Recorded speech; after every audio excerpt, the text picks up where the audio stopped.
할렐루야. 우리 좌우전으로 인사하겠습니다. 잘 오셨습니다. 축복합니다. 네. 축복을 좀 밝게 웃으면서 축복을 비셔야 되는데. 네. 제가 우리 시작하기 전에 광고 하나 하고 시작하겠습니다. 저희 아마 다음 주 토요일입니다. 이번 주 말고 다음 주 토요일인데 저희가 이제 수요일 날 저희가 미드워십을 그동안 했는데 참여하신 분들 중에 좀 외부인들 같이 해서 미드워십 캠프를 합니다. 그래서 아마 수요일 예배가 좀 짧게 자꾸 진행되다 보니까 한 번 정도 길게 이제 찬양도 마음껏 하고 말씀도 저도 이제 그 허리띠 풀고 설교 마음껏 하고 끝나고 이제 식사도 맛있게 하고 또 거기 교회 저 교회가 그 안기란 목사님 수요일 날 찬양하는 찬양도 하시는 목사님 교회인데 굉장히 이쁩니다. 그리고 1, 2층에 그 지역에서 가장 유명한 카페가 있어서요. 커피와 빵으로 같이 교제하면서 여러분들도 혹시 다른 회사 지금 현재 지원하신 분들 중에 외부인들이 더 많습니다.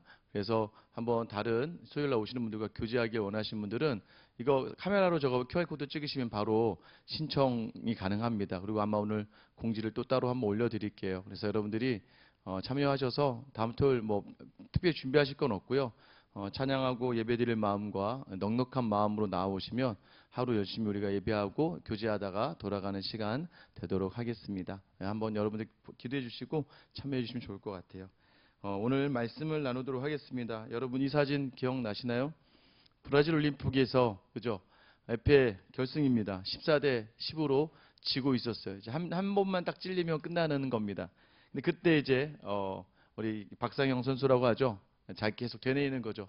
할 수 있다. 할 수 있다. 할 수 있다. 결국에는 어떻게 됐어요? 15대 14로 역전하게 됩니다. 참 대단해요. 이런 이야기들 우리도 살아가면서 많이 하게 됩니다. 여러분들도 마찬가지죠. 더 열심히 열심히 여러분이 하고자 했으면 하셨을 거예요. 그죠? 뭐 대통령도 되고 싶으셨을 거고, 그죠? 뭐 특별한 자리도 하고 싶으셨을 건데 저희가 못한 게 아니라 안 한 겁니다. 그죠? 공부를 안 한 거고 또 그 시간에 나는 노는 걸 택한 거고 뭔가 좀 열심히 준비하기보다는 좀 쉬는 걸 택한 겁니다. 라고 이야기할 수 있어요. 할 수 있다라는 의지가 얼마나 무서운지를 보여주긴 하지만 또 때로는 할 수 있다. 그런데 중요한 건 저 선수가 다음 해에도 월드컵 올림픽에서 금메달을 땄느냐? 또 그러진 않거든요. 할 수 있다, 할 수 있다. 살아가면서 믿지 않는 분들도 더러 이런 확신을 가지고 열심히 해서 좋은 성과를 이뤄내기도 합니다. 그런데 그게 매번 그러지는 않은 것 같아요. 그리고 또 할 수 있다고 확신을 가지다가도 무너져 버리는 게 우리의 인생입니다. 근데 오늘 바울 사도는 우리에게 모든 것을 할 수 있느니라라고 이야기하는 거예요. 그럼 세상이 말할 수 있는 세상의 의지를 담은 할 수 있다와 믿음으로 할 수 있다는 믿음의 고백 13절이었죠. 내게 능력 주시는 자 안에서 내가 모든 것을 할 수 있느니라. 여러분 이 말의 의미가 무엇이고 이 말대로 할 수 있음을 경험하며 살아가는 인생이 누구인가? 첫 번째는요. 여러분 기억하셔야 됩니다. 오늘 만족과 자족은요. 여러분 이것은 그냥 성향과 성격이 아니라 훈련으로 만들어진다는 것을 놓치지 마셔야 돼요.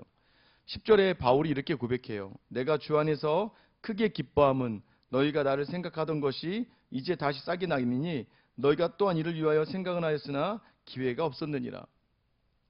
바울이 지금 굉장히 크게 기뻐한대요. 이 메갈로스라는 단어입니다. 이것은 메가 아주 여러분 굉장히 지금 크게 기뻐하고 있다라고 하는 표현이에요. 왜 기뻐하냐면 이제는 너희가 나를 생각하던 것이 싹이 났다. 이를 위하여 생각하고 있었는데 기회가 없었는데 마침 이제 에바브로들을 통해서 소식을 듣게 되고 그 소식을 전하는 너희에게 내가 너무나 그러니까 나를 위하는 너희의 그 소식과 또 너희를 생각하는 나의 마음이 합쳐지니까 큰 기쁨이 되었다는 겁니다. 저는 좀 여러분들이 우리가 함께하면서 서로를 생각할 때마다 기쁨의 이유가 되기를 예수님의 이름으로 축원합니다. 여러분도 그러죠. 가다 보면 만나서 얼굴 보면 그냥 기쁜 분들 있죠. 얼굴 보기만 해도 웃음이 싹 나오면서 반가운 분들이 있고 가끔 문자나 카톡으로 연락만 와도 그냥 좋은 분들이 있어요. 왜요? 그런 분들은 그냥 목사님 잘 지내세요.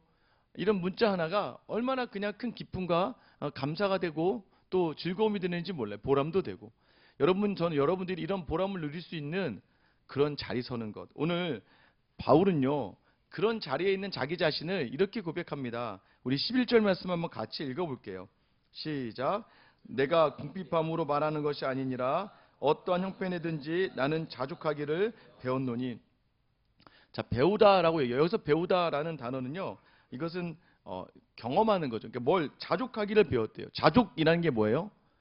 여기 동일하게 쓰여져 있습니다. 외부 환경에 흔들리지 않고 스스로 늘 충족된 상태예요. 그러니까 부족함을 느끼지 않고 스스로 충만한 상태를 얘기합니다. 어떠한 형편이든지, 그러니까 어떠한 상황이든지 자족한다라는 거예요. 여러분, 이것은 당시 이 스토아 철학자들의 모토였습니다. 자족하자, 풍족하자, 충족된 삶을 살아야 된다였어요. 근데 오늘 바울은 뭐라고 이야기하냐면 이 자족을 배웠다라고 이야기해요. 배웠다. 우리는 돈이 많아야 만족합니다. 그죠? 스스로 충분하다고 생각해요.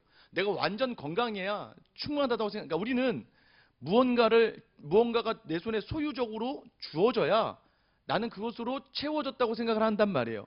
내게 있어야 됩니다. 그런데 바울은 뭐라고 이야기하냐면 그 만족과 자족은 배우는 것이다 라고 이야기해요. 이 에마돈이라는 단어는요, 경험하는 거, 살아가면서 경험하게 되었는데 어떤 삶을 살았어요? 믿음의 삶을 살면서 경험하게 되었다는 걸 얘기하는 거예요. 사람을 만나면 사람에 실패합니다. 그죠? 사람에게 배신당하고 서운함이 있고 원망이 있는 시간들을 경험하게 돼요. 근데 믿음의 자리에 있다 보니까 이 모든 것들이 당연하구나. 왜냐하면 사람의 안에 있는 게 죄로 가득하니까, 죄성이니까. 우리는 누군가가 여러분 갑작스럽게 여러분에게 당신 그럼 안 돼 하면서 갑자기 확 하면 여러분도 갑자기 욱 하고 표현이 되잖아요. 왜냐하면 우리가 뭐 예상되었던 일들은 예상한 대로 반응할 수 있지만 예상하지 못했을 때 여러분 어때요? 제가 우리 교회 성도들에게, 저희 교회 성도들에게 늘 부탁하는 게 있습니다. 좀 예상을 할 수 있게 오셔서 얘기해달라고. 갑자기 어떤 성도님이 오셔서 목사님 왜 그래요? 막 이러면 갑자기 여러분 저도 어느 정도 제가 목사이고 생각을 하고 반응하는 시간을 줘야 되는데 갑자기 와서 확 해버리면 저도 어떻게 할까요? 저도 욱하고 나타나게 되는 거예요. 이게 어제 한 2주 전에, 지난주에 한 형제가 왔는데 이 형제가 약간 지체 장애가 있는 것 같기도 한데 자세히 보면 약간 정신적인 문제가 있는 것 같은 형제가 왔어요. 예배 시간에 자꾸 다른 사람에게 말 걸고 되게 불편하게 하는 거예요. 그리고 좀 여자 성도들을 좀 희롱하는 것도 좀 있고, 이 등치도 좀 크니까. 그런데 또 교회는 좀 알아. 끝나자마자 목사님 상담을 좀 해야겠다고 저를 또 찾아서 또 그런 것도 다 알아서 상담한 중에 뭐 자기는 사고가 나서 좀 다쳤고 막 이런 얘기하는 거예요. 근데 되게 불편하게 했는데 지난주에도 어떤 집사님이 형제님 줄 서서 식사하고 가세요 했더니 그 말에 삐져서 집에 가버렸습니다. 그래서 막 기분 나쁘다고 가서 안 올 줄 알았어요. 근데 이번 주에 갑자기 어제 아침에 일찍 왔더라고요. 일찍 와서 이제 저와 몇 분 교육자들과 이렇게 준비하고 있는데 이 친구가 제가 분명히 이제 온 거 보고 불렀어요. 형제님, 너무 이렇게 다른 사람을 건드리거나 그러면 안 돼요. 그리고 이제 얘기를 다 했습니다. 그런데 이분이 갑자기 제가 이제 뒤에 이렇게 방에서 설교 준비하고 있는데 무슨 누가 성도들이 올 때마다 꼭 일어나서 특히 여자 성도들이면 가가지고 옆에서 뭔가 자꾸 하려고 하는 거예요. 그러다가 이제 우리 안내 보는 권사님이 이렇게 움직이시면 안 돼요라고 한 거예요. 이렇게 움직이시면 안 돼요라고 했는데 갑자기 이제 형제가 밀쳐버린 거예요, 저희 권사님을. 그래서 안 되겠다 싶어서 이제 제가 나가서, 그때는 저도 이제 그 상황이 이제 갑작스럽게 막 일어나니까 저도 이제 좀 이렇게 강하게 제가 얘기를 했습니다.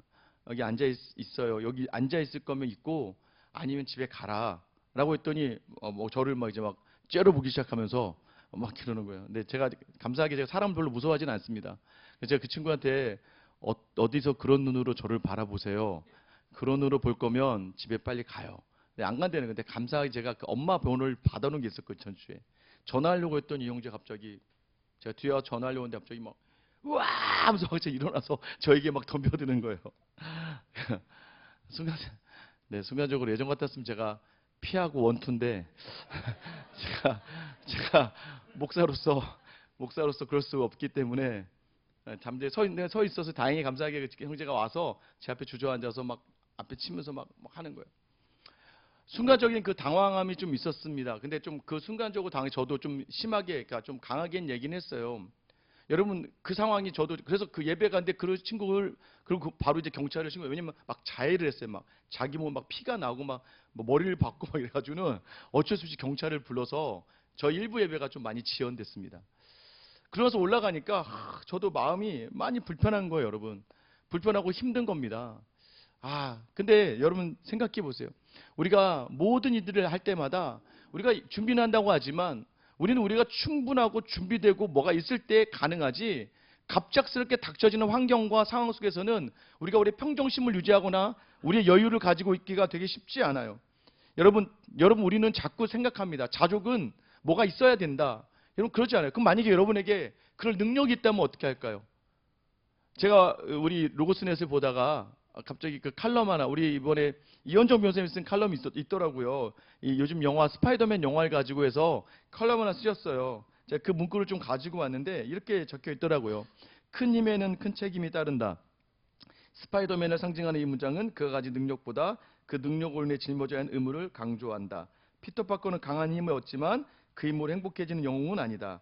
사람들을 구할수록 평범한 일상에서 멀어지고 소중한 사람을 지키려 할수록 더 큰 상실을 겪는다. 무언가를 얻는 순간 반드시 다른 무언가를 잃는 영웅. 그것이 스파이더맨의 정체성이다. 사실 IP 법률 쪽으로 이렇게 이 영화를 해석해서 쓴 아주 재미있게 쉽게 볼 수 있게끔, 한번 궁금하시면 로고스넷에 들어가시거나 홈페이지에 들어가면 있습니다. 한번 보세요. 내용 재밌게 저도 읽으면서 한 문장, 저는 영웅이라고 해도 점점점 외톨이가 돼가고, 그리고 실질적으로 이 영화 자체도 이 회사 저 회사에 막 팔려가고 정신이 없고, 스파이더맨의 인생 자체도 여러분 영화에서 물론 영화이지만 모든 걸 가지고 있다고 해서 행복한 건 아니라는 거예요. 강한 힘은 없지만, 강한 힘을 가지고는 있지만 그 힘으로 행복해지는 영웅은 아니라는 겁니다. 내가 모든 것을 할 수 있다. 여러분 이 말의 의미는 내가 모든 것을 할 수 있기 때문에 나는 만족하고 행복해한다라고 이야기할 수 있어야 되는데, 우리는 점점 가지면 가질수록, 여러분 요즘에는 누가 가장 불안할까요? 비싼 집 살고 있는 분들 불안하잖아요. 세금이 얼마나 나올지 모르잖아요 지금. 그죠? 자꾸 가지고 있으면 가지고일수록 더 불안해질 수밖에 없는 자리가, 왜 강한데 남들이 볼 땐 저 사람은 참 다 가지고 있어서 저 사람 뭐든 할 수 있을 것 같은데, 정작 가지고 있는 분들은 또 두렵고 떨리는 거예요. 건강 있으신 분들이 더 건강을 챙기지, 아픈 분들이 여러분 막 지금 아파서 다시 건강을 챙기지 않잖아요. 아프지 않아야지 하면서 더 건강에 유의하는 거죠. 여러분 기억해야 됩니다. 그러나 이 만족은 뭔가 채워진 것으로 얻어지는 게 아니라는 거예요. 돈이 많으면 좋을 것 같았죠.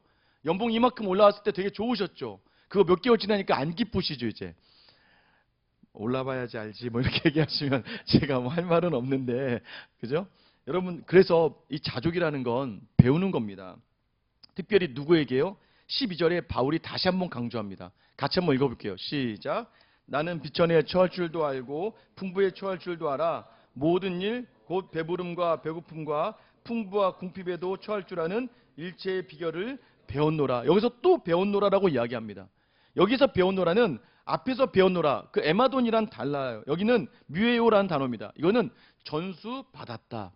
내가 어디 입문하다의 수동태 형태입니다. 뭐냐면 누구로부터 이것을 받았다는 거예요. 일체의 비결을 배웠노라. 누구예요? 신약 성경에 유일하게 여기 딱 한 대 등장하는 구절입니다. 단어예요. 뭐냐면 일체의 비결을 누구에게 배웁니까? 예수님에게 배우는 거예요. 바울의 모든 자리는요, 예수님을 따라가는 자리였고 예수님에게 배우는 자리였습니다.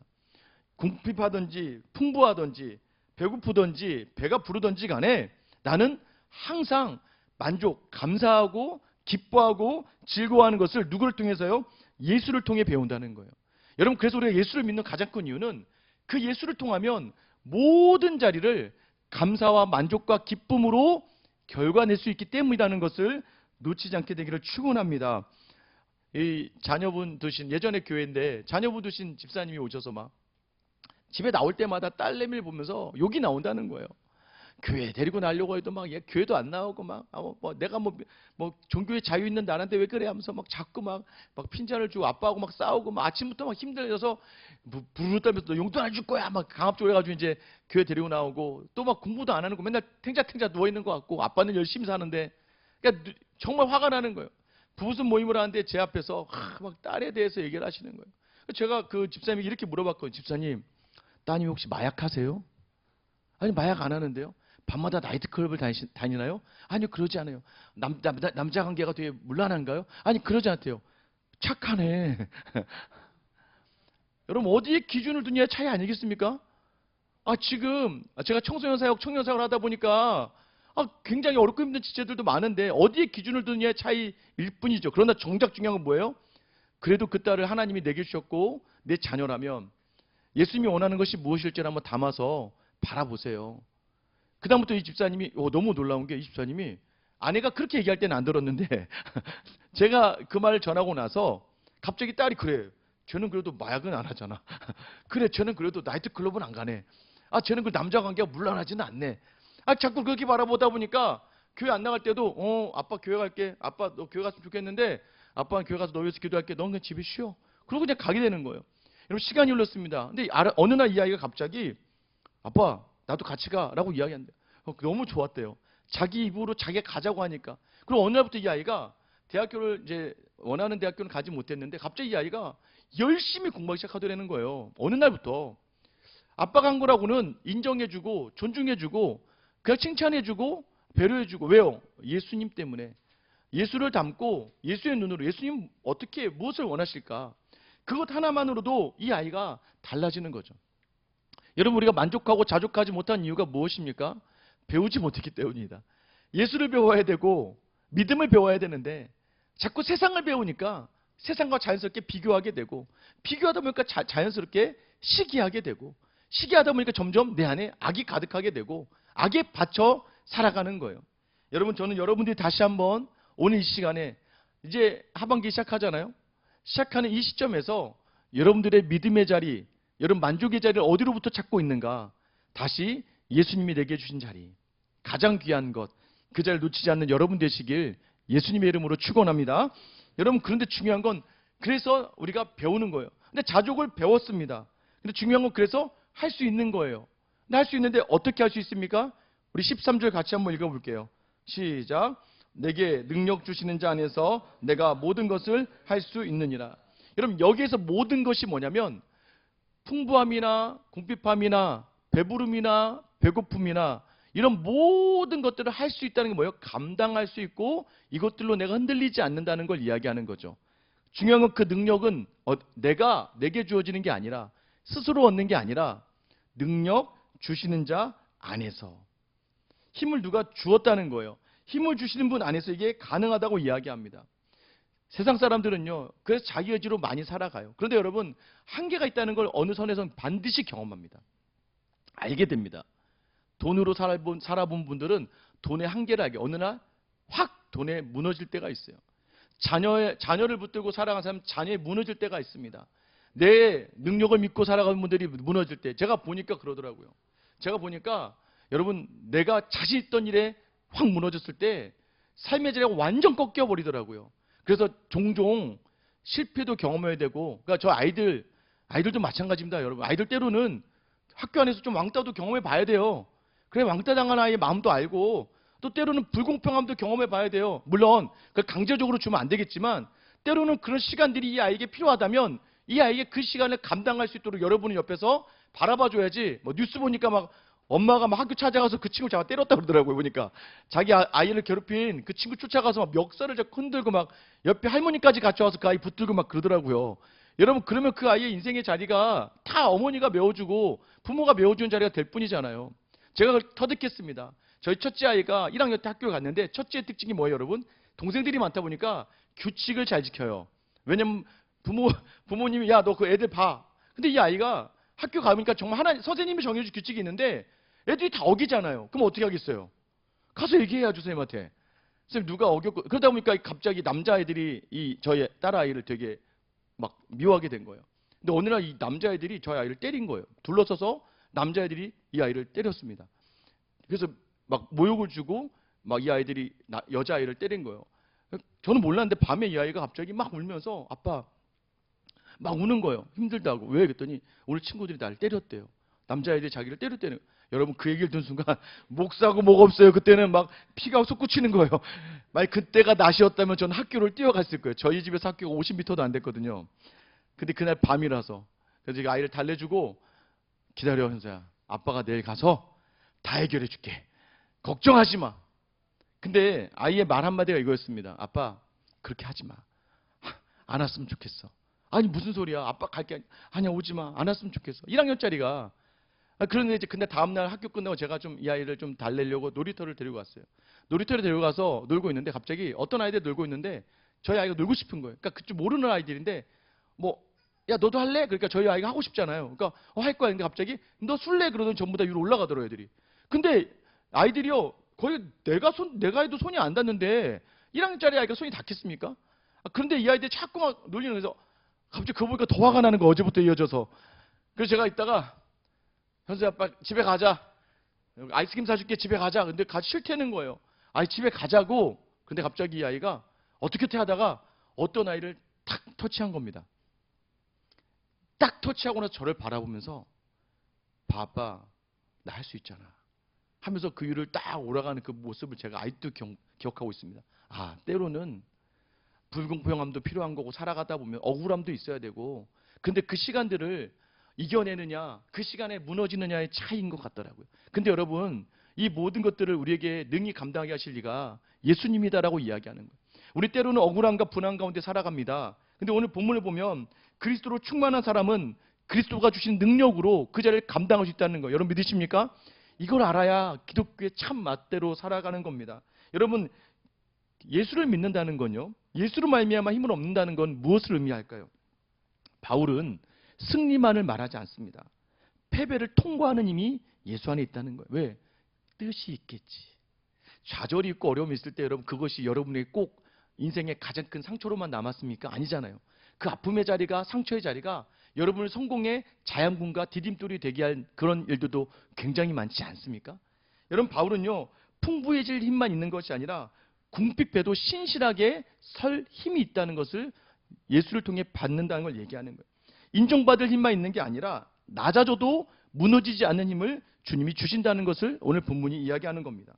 뭐 소송하다가 지시고 또 업무하다가 실수하고 또 싸움에서 지고 어려움이 있고 환난에서 여러분 반드시 이긴다. 여러분 이 본문은 그 얘기하는 거 아니에요. 내게 능력 주시는 자 안에서 내가 모든 것을 할 수 있느니라. 이거는 나를 모두 이기게 하신다. 나에게 능력 주신다는 말씀이 아니라 저도 실패해도 때로는 가지고 있지 않아도 결핍이 있다 할지라도 모든 자를 만족해 하시는 예수 그리스도로 말미암아 오늘 넉넉하게 감당한다는 걸 이야기하는 거예요. 여러분 주님이 주시는 능력으로 어떠한 상황에서든지 자족하기를 놓치지 않는 것. 계속해서 요즘 실망이 있고 낙심이 있고 불평이 있고 원망이 있으십니까? 믿음이 있는 분들은 예수를 놓쳤어요. 또한 믿지 않는 분들은 내 힘으로 다 하다가 벽에 맞닥뜨린 겁니다. 여러분 그래서 얼마나 편한지 알아요? 때로는 안 나와도 하나님 뜻이 있겠지. 여러분 그게 뭐 그냥 무책임하게 막 던지는 게 아니에요. 최선을 다하고 제가 7년간을 처음 개척교회부터 정말 성도들이 하나도 없을 때, 뭐 20, 30명밖에 없을 때부터 지금에 이르기까지요. 매 순간마다 항상 제가 강단에 오르면 눈을 감습니다. 그리고 절대 눈을 뜨지 않아요. 찬양도 눈을 감고 해요. 그러다 항상 기도를 하고 대표기도 마치고 나서 눈을 딱 뜰 때마다 하나님은 한 번도 어김없이 왜 오늘 이 말씀이 필요했는지를 어떤 분이 왔는지를 보면서 알게 하실 때가 참 많았습니다. 때로는 사람이 많이 안 왔어요. 오늘은 많이 안 왔지? 그런데 꼭 와야 될 사람이 온 거예요. 저분 때문에 어제 그렇게 말씀을 준비하게 하셨구나. 때로는 안 될 때도 있어요. 안 될 땐 안 돼야죠, 여러분. 힘들 땐 힘들어야죠. 지칠 땐 좀 지쳐 있어야죠. 억울할 땐 좀 억울해 봐야 됩니다. 그러나 그것이 예수님 안에 있는 사람에게는 예수의 뜻이라면 그 자리를 믿음으로 감당하는 것, 그래서 그 능력으로 그 시간을 이겨내는 거예요. 여러분 그래서요. 자족하는 능력은 예수께로부터 나온다. 예수께로부터 배워야 된다. 놓치지 않게 되기를 예수님의 이름으로 축원합니다. 그러면요. 이 자족은 무엇일까? 이 능력을 받아 누리는 게 무엇일까? 우리 14절 말씀도 한번 읽어볼게요. 시작. 그러나 너희가 내 괴로움에 함께 참여했으니 잘하였도다. 여러분 여기 함께 참여하다는 단어가 참 중요합니다. 함께 짐을 나누어 지다예요. 괴로움이란 단어는 압박과 환난이라는 뜻입니다. 여러분 그러나 여러분 이 표현을 잘 보셔야 돼요. 바울은요. 내가 지금 감옥에 있는데도 나는 기쁘고 즐거워. 내게 물질적으로 풍성하지 않아도 나는 자족하기를 배웠어. 나는 배가 부르던 배가 부르지 않던 난 늘 즐겁고 기뻐. 그러나 너희가 나의 괴로움에 참여함은 참 잘했다 는 거예요. 그러니까 여러분 자족을 자꾸 헷갈려 사람이 있어요. 자기 체면을 걸어서 나 정도면 괜찮고 나는 괜찮은 사람이고 나는 이 정도면 충분해라고 스스로에게 체면을 걸어 살아가는 사람이 참 많다는 거예요. 여러분, 자족이라는 것은요, 혼자만 조치하고 있는 게 아니에요. 뭐냐면 우리는 늘 혼자 충분하면 된다고 생각하는데, 바울이 의미하는 것은 무엇입니까? 주님 안에서 자족하며 뭐든 할 수 있는 사람이기에 자연스럽게 다른 사람이 나의 괴로움에 참여하고 있었음에 감사를 놓치지 않는 겁니다. 여러분, 여러분의 자족은 나 혼자의 힘으로 되지 않았다는 걸 놓치지 마셔야 돼요. 여러분, 그래서 교만한 사람 특징이 뭐예요? 스스로 혼자만 만족하고, 그래서 그게 자만하고 교만한 거죠. 내가 여기 있기까지 알게 모르게 수없는 많은 손길과 수없는 많은 도움이 있었다는 걸 놓치고 살아가는 거예요. 여러분, 자족하는 삶의 특징은 무엇입니까? 나와 나의 괴로움에 함께했던 사람들에 대하여 늘 감사하는 거. 자족은요, 독불장군처럼 혼자 살아가는 게 아니에요. 자족하는 사람일수록 함께 서는 사람이라는 걸 여러분 놓치지 않게 되기를 축원합니다. 온전한 자족의 사람은요, 늘 함께라는 자리를 놓치지 않습니다. 여러분, 저는 여러분들이 자족, 만족, 기쁨 이 자리에 여러분 혼자만 좋으면 안 돼. 그거는 여러분 이 땅에서 의미가 없는 사람이죠. 혼자만 위해서 혼자만 살다가 혼자만 죽어요. 이 땅에 여러분 그렇게 태어났습니까? 아니잖아요. 또 하나님 여러분을 그렇게 보내셨습니까? 아니잖아요. 여러분 있는 그 자리, 나 혼자 선 자리가 아니라는 거. 제가 이 고등부부터 사역을 하면서 느꼈는데, 한 18년 전 설교문을 볼 때마다 깜짝 놀랍니다. 왜? 이런 설교를 듣고도 은혜를 받은 성도들이 있으셨구나. 나를 참아주셨구나. 오늘 제가 여전히 부족하지만 목사로서, 담임의 목사, 또 여기 로고스의 사목에 이르기까지 수많은 분들이 저의 부족함을 참아주시고 저의 힘든 자리를 함께 해주시고 감사의 자리를 함께 웃어주셨다는 거예요. 여러분, 그래서 자족하는 사람의 특징은 공동체 안에서 함께 웃고 함께 울 수 있는 사람이에요. 근데 대충 보면 함께 우는 건 좀 잘하시는 것 같아. 힘들다고 하니까 누가 다쳤대, 아팠대, 그건 잘해. 근데 누가 잘 됐대, 그러면 같이 기뻐하지는 않더라고요, 보니까. 여러분, 저는 여러분들이요, 정말 자족하는 사람, 예수로 말미암아 여러분 한번 마음껏 칭찬해 주세요. 제가 저희 이전의 교회는 이제 7, 8월에 항상 목사님들이, 담임 목사님이 이제 안식을 쉬시면 부목사들이 대표로 대예배 설교를 돌아가면서 했습니다. 여러분, 한 8명 되는 부목사가 돌아가면서 설교하고 나면 여러분 그거는 완전히 경쟁입니다. 완전히 이 경연대회가 돼요. 첫 주부터 예배 끝나고 성도들의 모습 속에서 설교를 내가 잘했구나를 비교하며 갈 수 있는 자리가 됩니다. 그런데 매번 여러분 누가 가장 인기가 많을까요? 매년 새로운 목사. 왜? 신선하잖아요. 그러면 자연스럽게 새로운 목사님에게, 새로 오신 목사님에게 막, 저도 처음 갔을 때는 막 홍이 엄청 폭발적이더라고요. 좋았는데 갑자기 그 다음에 다른 새로운 목사님 오니까 그쪽으로 좀 무게가 많이 쏠리는 것 같더라고요. 그러다 보니까 마음에 앉아서 어떻게 되겠습니까? 여러분 앉아서 뭐 설교에 뭐가 문제인지, 저 설교에는 뭐가 문제. 여러분들 그러지 않으세요? 다른 후배 변호사분들이나 또 후배 직원들이 뭐 너무 잘해 갑자기. 근데 갑자기 그럼 어떻게, 여러분도 모르게 제가 아직 이런 건 문제가 좀 있어. 나도 모르게 그 잘함을 칭찬하고 그 기쁨에 동참하는 게 아니라 나도 모르게 평가하고 판단하고 비교하게 되는 말이에요. 근데 그러다 보니까 제가 목사 같지가 않은 거예요. 내가 지금 뭐 하는 거지? 그래서 어느 날부터 작정했습니다. 뭐 하기로? 칭찬하기로. 그래서 매분 그 목사님 설교 끝날 때마다 그 목사님 설교 중에 가장 좋았던 부분을 그냥 줬다고 하지 않고 어떻게 이런 부분을 이렇게 해석하고 이렇게 얘기했어요 라고 칭찬하기 시작했어요. 근데 여러분 그러다 보니까 이제 둘의 관계가 너무 좋아지는 거예요. 함께 많은 것들을 나누고 함께 사역하게 되는 거예요. 여러분, 저는 이 자리, 자족하는 사람은요 함께함의 자리를 놓치지 않습니다. 혼자 있는 자리는 절대 없어요. 여러분 놓치지 않게 되기를 축원합니다. 우리 마지막으로 11절부터 13절 같이 읽겠습니다. 한번 읽어볼게요. 시작. 내가 궁핍함으로 말하는 것이 아니니라. 어떠한 형편에든지 나는 자족하기를 배웠노니 나는 비천에 처할 줄도 알고 풍부에 처할 줄도 알아. 모든 일 곧 배부름과 배고픔과 풍부와 궁핍에도 처할 줄 아는 일체의 비결을 배웠노라. 내게 능력 주시는 자 안에서 내가 모든 것을 할 수 있느니라. 아멘. 여러분, 자족은 배우는 겁니다. 훈련 받으셔야 돼요. 늘 훈련하셔야 돼요. 만족하기를, 기뻐하기를, 감사하기를 훈련하셔야 감사에 감사가 더해집니다.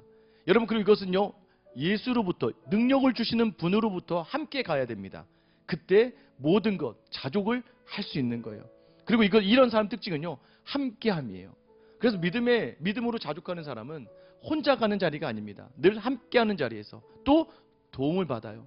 나도 도움을 주지만 언젠간 그 사람이 반드시 또 도움을 받게 됩니다.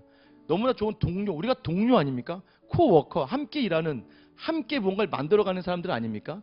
여러분, 저는 여러분들이 참 자족의 사람이 되었으면 좋겠어요. 오늘부터 늘 훈련하세요. 감사와 기쁨과 또 만족을 훈련하세요. 그리고 예수님께 맡기시고, 더 나아가서 옆에 있는 사람의 울음에 같이 울어줄 수 있고, 그 기쁨에도 함께 기쁨에 동참할 수 있는, 누가 좋은 일 있다고 하면 억지로라도 한번 칭찬해 보세요. 여러분, 그 사람이 나중에 여러분에게 귀한 도움의 자리가 될 겁니다. 자족, 모든 것을 할 수 있는 사람, 예수로 말미암아 어떤 환경에서든지 넉넉히 감당하는 저 여러분의 이 한 주가 또 이 한 학기가 되기를 예수님의 이름으로 축원합니다. 우리 찬양할게요.